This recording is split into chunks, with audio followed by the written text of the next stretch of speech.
ইতিহাস গড়ল বাংলাদেশ। সিলেট টেস্টে পাকিস্তানকে ৭৮ রানে হারিয়ে দেশের মাঠে প্রথমবারের মতো হোয়াইট ওয়াশ করল লাল সবুজ। এই মুহূর্তে সিলেটে আছেন তামিম, আমরা সরাসরি যাচ্ছি তার কাছে।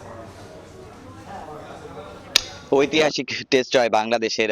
সিলেটের এই টেস্ট কিন্তু ক্ষণে ক্ষণে রং বদলেছে। একটা সময় যেভাবে এর আগের দিন সালমান আগা এবং মোহাম্মদ রিজওয়ান খেলছিলেন, মনে হচ্ছিল হয়তোবা তারা একটা বিশ্ব রেকর্ড করে বাংলাদেশকে হারিয়ে দেবে। তবে দৃশ্যপটে তাইজুল ইসলাম, আসলে মোট কথা বলতে গেলে এই টেস্টে তাইজুল ইসলাম যেভাবে বোলিং করেছেন এবং যেভাবে নিয়ন্ত্রিত বোলিং করেছেন, এক কথায় অসাধারণ বোলিং করেছেন। এর আগে যদি ব্যাটারদের কথা বলতে চাই, মুশফিক এবং লিটন দুই ইনিংসে দুইজনের দুটি সেঞ্চুরি আসলে বাংলাদেশকে ম্যাচে টিকিয়ে রেখেছে। এই সিলেট টেস্টের শুরু হওয়ার আগে অনেক কথা ছিল হয়তোবা সিলেটে বৃষ্টি হতে পারে, বৃষ্টিতে টেস্টটা পন্ডু হয়ে যেতে পারে, কিন্তু এমন কিছুই হয়নি।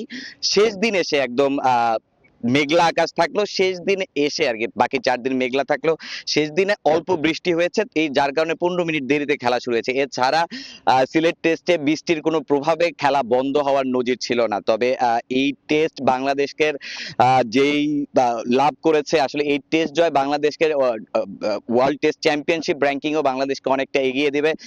বাংলাদেশের জন্য এই জয়টা অনেক বেশি গুরুত্বপূর্ণ ছিল এবং বাংলাদেশ যেভাবে ডমিনেটিং জয় পেয়েছে, এটা আসলে টেস্ট ক্রিকেটে বাংলাদেশকে একটা নতুন বার্তা দিচ্ছে। এটা নতুন বাংলাদেশ, আর এই বাংলাদেশ যে কোনো দলকে হারানোর সামর্থ্য রাখে। এখন পরবর্তী অ্যাসাইনমেন্ট অস্ট্রেলিয়া, সেখানে বাংলাদেশ কেমন করে টেস্ট ক্রিকেটে সেটাই দেখার বিষয়। তো সিলেট আন্তর্জাতিক ক্রিকেট স্টেডিয়াম থেকে বাংলাদেশ এবং পাকিস্তানের সবশেষ টেস্ট সিরিজ নিয়ে এই ছিল আমার কাছে সবশেষ তথ্য।